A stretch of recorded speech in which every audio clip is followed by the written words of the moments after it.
Hello, good afternoon, good morning, good day, good evening, and salut, yes.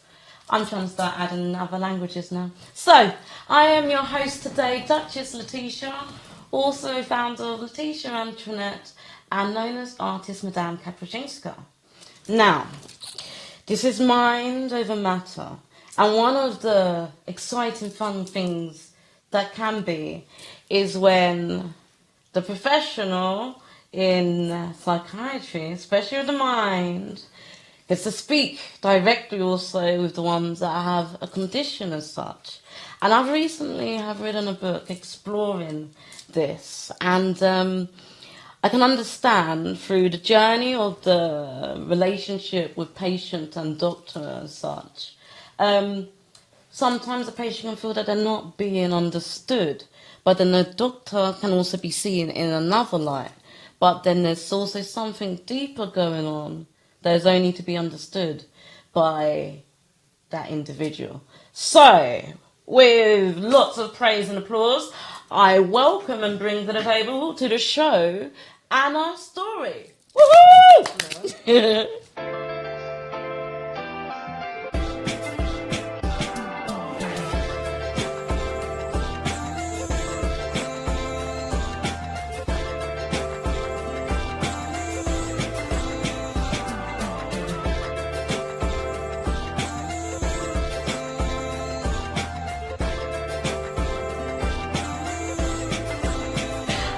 So, Anna, can you let us know, what is your profession?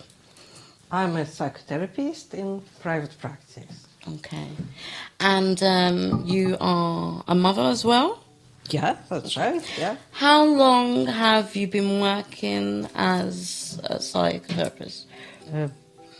Almost 15 years now. 15 years. Yeah. Okay, so now with working within that field, and obviously of the different traits and symptoms, have you ever experienced any of them yourself? Yeah, of course, yeah. Okay. And through my personal life circumstances and also through my work, because it's sometimes you pick up things of your clients, so you have to be very careful how you put your boundaries, Yeah. but still you need to reset sometimes. Yeah. You need your own therapy, for example. Yeah. Okay. And so, obviously you work with quite a wide range of different areas. What tends to be a preference of area that you enjoy working within your field? There are lots of very different things, but the thing is that everything is connected. Somebody might come in with work stress, but then of course it connects to his relationships that is also not working. Then we start talking about the childhood and what happened then, and then we go into friendships. So it's all kind of into health. So usually everything is connected. It's not like all your areas of your life are separate. Yeah. Yeah.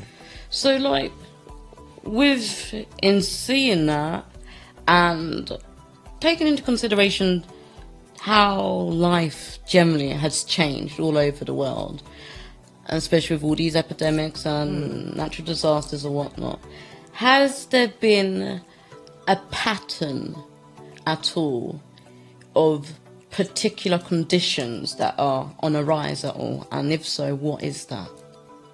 Well, I think because people feel more isolated, they have less support networks and everything is online, so it's much less social connection. So that gives rise to anxiety, depression, all sorts of conditions that are kind of really on the up now. Yeah. And I think it's all down to much less personal time with friends, but everything online, kind of friends, but not really friends. So you feel you are part of the community, but you're not really there. And that disturbs people, I think unsettles people. Okay. Yeah. And so, like, I guess the general orthodox ways at times tends to be that it's medication that they want people to be on and taking. And quite so often these patients which have mental health, what they also do need to get access to is the occupation, because it's sometimes in that loss. And so there's kind of a bit of a gap of the different multidisciplinary departments within the health. So if you was able to like think of how to improve the service as such, what would be something that you think would help? Because it's on the rise, this mental health. You yourself also have your ways of therapy and that. What are those ways that you have used that have helped you? Well, I think it would be helpful if not just give people tablets. Some people obviously need tablets. But alongside therapy, maybe have more groups, because it's usually therapy is one-to-one, which is great. But group therapy is much more intense, and you also get to meet people. Sometimes you become friends. And also alongside that, have more community groups, kind of bringing people together so they could kind of share hobbies, do stuff together rather than feel isolated. I think that would be really, really helpful. Okay. And so with you working within private, is that your own private practice, or with somebody under private? It's just me, and I often get clients through insurance. Okay then, so how can people find out about you, and what would you say your key specialism is? Well, people often find me through, as I say, insurance, or I'm on counseling directory, or I'm on TikTok as well, talking a bit about therapy. Okay, so what private insurers are covered under you for? It's Bupa. So you're with Bupa? Are you with any of the others? No, just with Bupa. Okay, so Bupa members can access you. So that is Anna Storey, if they're wanting to book with you. Others also just generally to get through to you. Yeah, they can just search. Yeah. Your TikTok, what is your TikTok name? It's A Storey Therapist. Can you spell that for us, please? So it's A Storey, Therapist is THERAPIST. A Storey Therapist. Awesome. And is there anything that, because quite often when it comes to therapy and the access and stuff like this, some people take it in the initiative to train in something in a profession, so that it's also something that they learn in the tools to be able to help themselves. And quite often when you're into the system now of having the sessions, it's dependent upon what income they've got to be able to afford them, or how many sessions that they can. So for those who have crossed your paths and stuff like that, and for those that are yet to cross your path, through whatever they are going through, is there any message that you would like to leave with them today? Well, I think it's just, if you feel that you would like to give therapy a go, just find out more about it. And that's what I'm actually talking about on my podcast. It's about therapy, like what it is, how it can help, is it affordable? Because some people immediately think, oh, it's too expensive, or I can't afford it, or it has to be very long, several years. It doesn't have to be. Can I change therapists? If I don't like my therapist, can I go to another one? Can I try one therapist and another one? Which modality of therapy is best for me? So all these questions, just find out, and maybe just try it, like go see one therapist, go to see another one, and see what works for you. Okay. So, in my experiences, when it has come that, I think very much as you're in the private industry, I've been in the private sector as well, but within the NHS as such, they tend to be like where people that have certain mental health, we've got mental health conditions and such, some fall under different locality teams and stuff per different boroughs and things like this. And then sometimes the doctor that they see them for maybe a 6-month period, then it's done. Yeah. And then usually they gain the history just by what's written. And sometimes there can be errors within that. Yeah. So within your skills and obviously your observation and analysis, How accurate do you think you are in identifying what condition it is a person has? Well, normally I don't obviously work with psychiatric condition because I'm not a psychiatrist.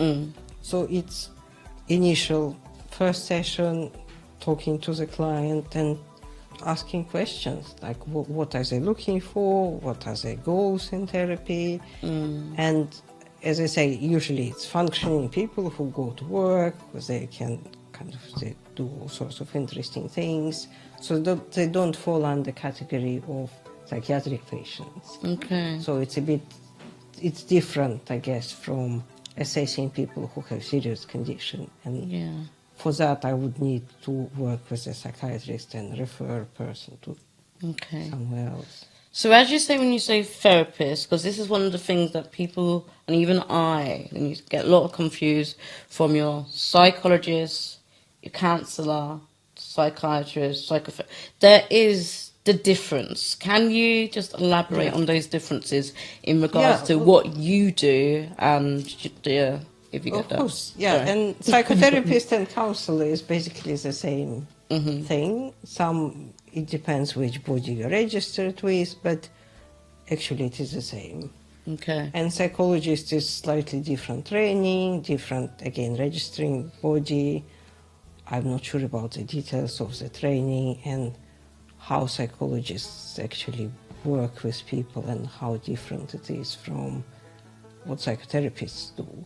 And obviously psychiatrist is a completely different thing. It's a medical profession. You have to be a medical doctor. You have to be medically trained to be able to prescribe medications. And it's good if some psychiatrists are trained as therapists as well, because otherwise they don't understand this side of things, and which is usually a shame. And what do you enjoy doing? You mean in my work? No, just in life. Oh, in life? Well, at the moment I really enjoy my acting classes. Okay. Because I find it's a form of therapy as well. There are lots of similar techniques. And it's amazing how it clears your mind and you can be a completely different person. And it's great how it just gets you out of yourself. So now, considering with your acting classes, and obviously some of the different emotions that you learn from the different type of character that you're playing.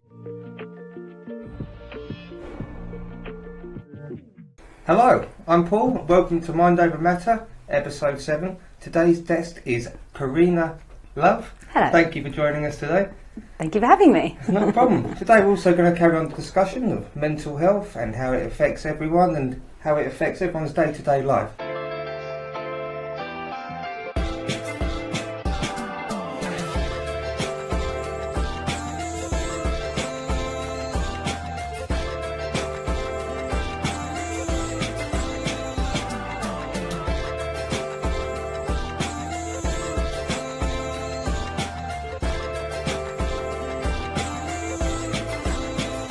So, Karinna, can I ask you, what is your thoughts on mental health? And I know it's such an umbrella term.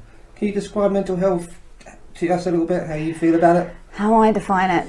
Mental health, I would say anything that has an impact on someone's mental, how someone is feeling in themselves on a mental basis. But for me, it's all linked mentally, emotionally, spiritually, energetically, physically.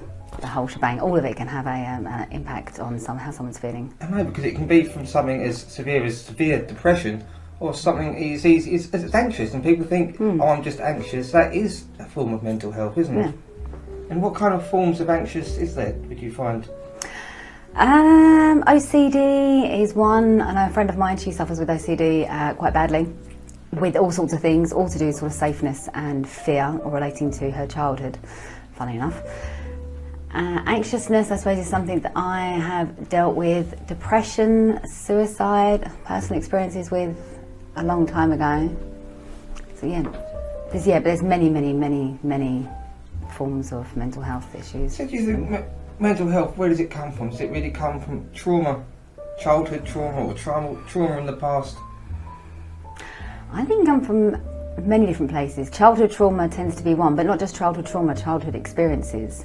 So anything that impacts when children are very young, because they're coming from an emotional brain, so they haven't got the logical brain, doesn't develop until about between 6 and 9 years old. Yeah.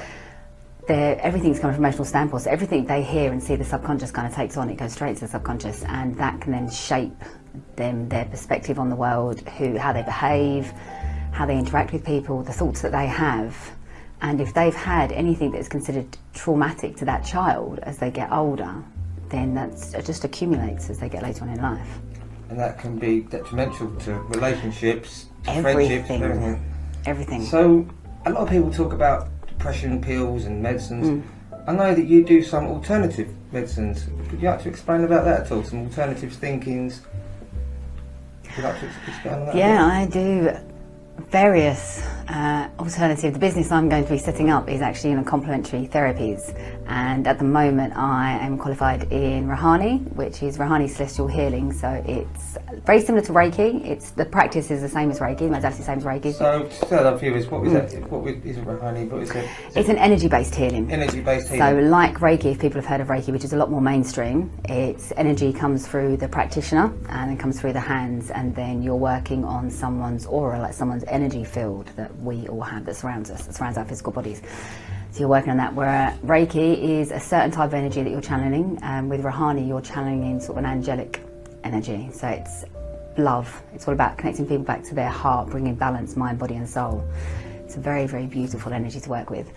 And the other is shamanic practices. So I've actually stepped onto shamanic medicine wheel, and that encompasses anything. It's the oldest form of spirituality known to man, and encompasses anything. But to me, the idea of a shaman is someone who works one with nature and works with anything within the natural world to bring any being within the natural world into holistic well-being, sort of state, balance, mind, body, soul. And into balance. And do you need to realise yourself that you need to be open to be healed, to be balanced? Because some people walk around with this baggage for years, don't they? They don't even realise. I mean, you don't know what you don't know. Yes. So the first part is realising I've got some problems, I've got some mental health issues, I need to address them, don't I?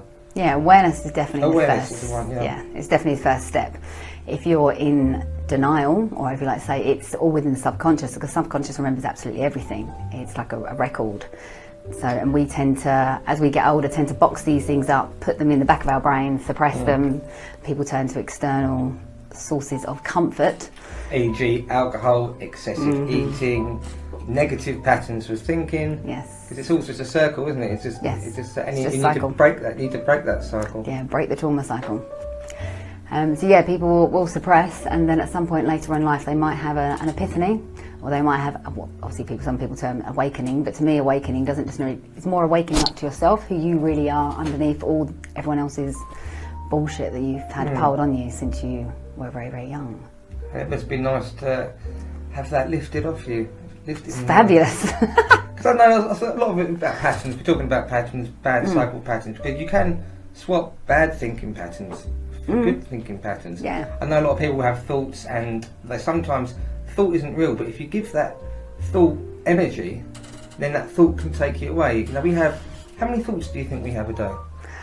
I heard something between 70,000 to 100,000. I think I've heard about 1 million. 1 million? What, a day? Just thoughts? Yeah, Thoughts. yeah, because your mind never stops. It never really It's constant. stops, does it? No.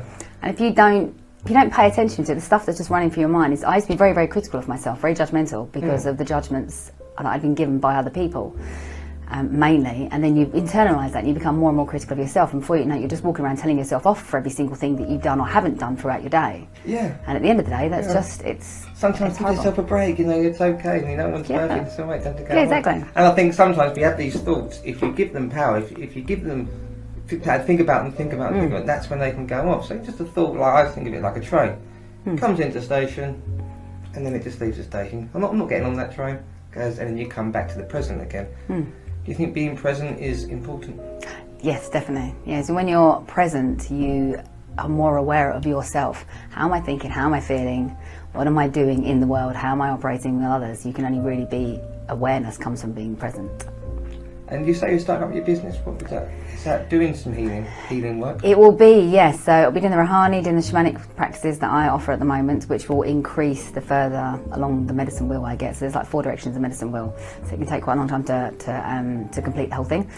I'm also doing a hypnotherapy-based course at the moment as well. So I'll have, the idea is to be able to offer many different therapies. So hypnotherapy, can you talk to us more about that, please?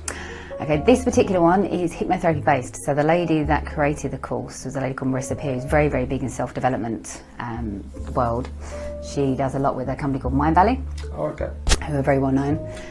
And the course that she's created is hypnotherapy, NLP, CBT, and I think a few other things all sort of amalgamated into one. But the idea is it's very, very quick. So you go to traditional hypnotherapy and it could take between 6 sessions, maybe average, for you to be able to deal with an issue. With this, it's between 1 and 3 sessions, and that issue is dealt with. And I went to, with this hypnotherapy course, I actually went to the live events. We got to spend 5 days with the lady that created it in the afternoons, and then practice with other students. Oh, really? And when we was doing it, when you were doing the sessions with some other students, and she was doing the demonstrations in front of the whole group, you got to see, witness instantly, instant changes in these people where they've had this stuff they've been carrying around since a child, and suddenly it's gone. You take them, sort of regress them back in hypnotherapy, so you take them into a meditative state, basically is what hypnotherapy is.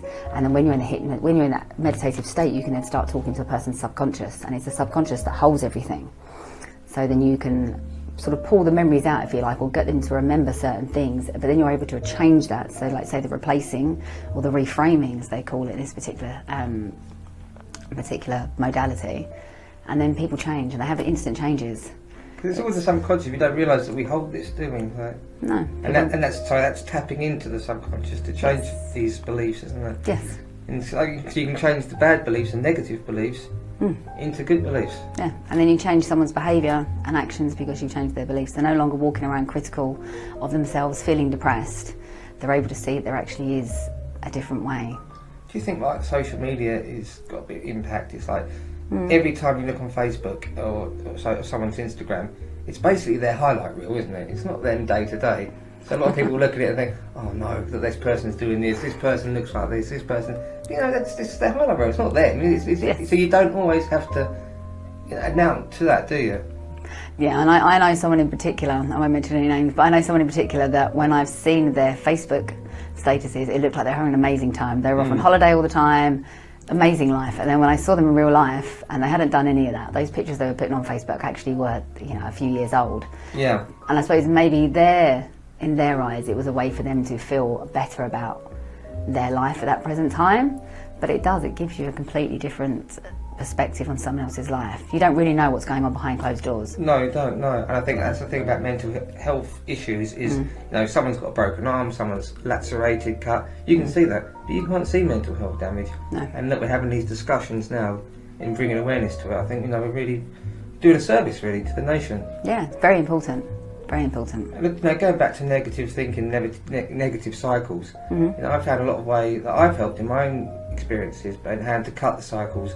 I found out something about chewing gum. So, if you're nervous, you stop salivering, because it's, say, back in the caveman days, you'd be running away from the saber-toothed tiger, so you wouldn't have saliva because you wouldn't want to eat.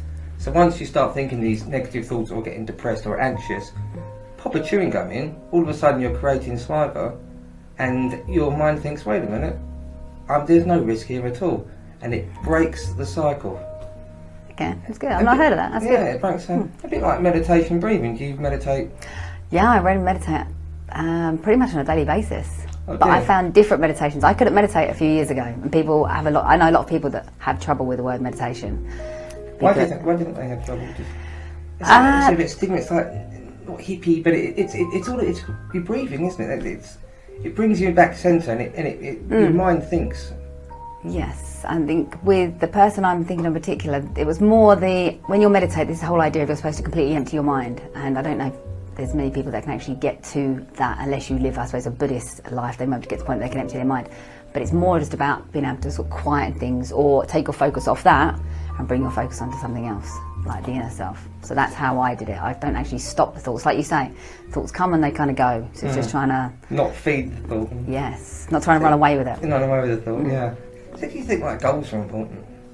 Having some sort of goals, some goals, because then otherwise, and it doesn't even have to be, you know... Little goals, little steps. Little goals. Yes. Because the first step is to take one, isn't it? And I think that's important for anyone just so they've got something to shoot for. Otherwise, you get lost in your own thoughts, and that's when people get depressed because they think, well, I've got nothing anyway, and nothing's happening. But if you're working on something, writing a book, exercise, whatever it is, building Lego, whatever floats your boat, man, you know. But at least it's something for you to focus on. Do you think that's important to have something to focus on? I think it's also good for having, let's say, the outcome side of things. So this is an accomplishment that I want to reach, but it's also then you've got a reflection to look back on. So you can then kind of look back. It's very important with the shamanic side of things. We journal quite a lot, and it's helped to be able to look back and see, right, okay, that's where I was a few years ago, and this is kind of where I am now. And you can sort of link things up. Yeah, it's amazing. There's so many synchronicities and things when I look back. But if I didn't have all that, looking back, I wouldn't be able to see it now. No. So you just kind of, you also be unaware. So it's about awareness and freedom. Yeah, definitely. Well, thank you for joining us today. You're Had a really welcome. good discussion.